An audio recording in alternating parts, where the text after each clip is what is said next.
সাবেক রুশ president Dmitry মেদভেদেভের উস্কানিমূলক মন্তব্যের কারণে দুটি পারমাণবিক সাবমেরিনের অবস্থান বদলে রাশিয়ার কাছাকাছি মোতায়েন করার নির্দেশ দিয়েছেন যুক্তরাষ্ট্রের প্রেসিডেন্ট ডোনাল্ড ট্রাম্প।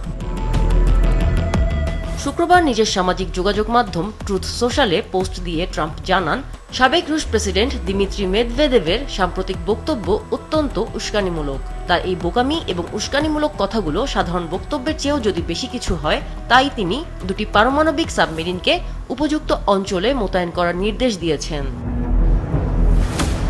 মন্তব্য করার সময় শব্দ বাছাইয়ে মেদভেদেভকে সতর্ক হওয়ার পরামর্শও দিয়েছেন ট্রাম্প। তবে ঠিক কোন অঞ্চলে এই সাবমেরিন মোতায়েন করা হবে তা স্পষ্ট করেননি তিনি।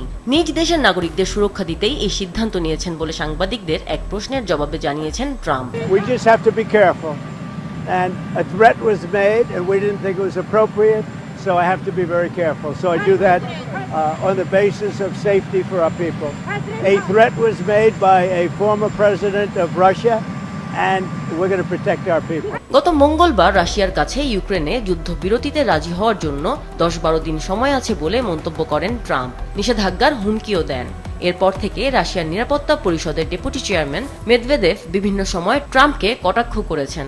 ইউক্রেনে যুদ্ধবিরতির জন্য 8 আগস্টের ট্রাম্পের সময়সীমা মেনে চলার কোনো লক্ষণও দেখায়নি রাশিয়া।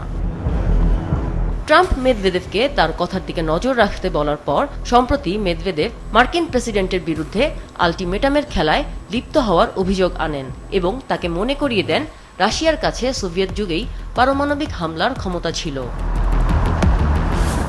পুতিন ও মেদভেদেভ খুবই ঘনিষ্ঠ হিসেবে পরিচিত। 2008 থেকে 2012 সাল পর্যন্ত মেদভেদেভ ছিলেন রাশিয়ার প্রেসিডেন্ট। তখন রাশিয়ার প্রধানমন্ত্রী ছিলেন ভ্লাদিমির পুতিন। আমিনা লুসি, মাছরাঙ্গা নিউজ ডেস্ক।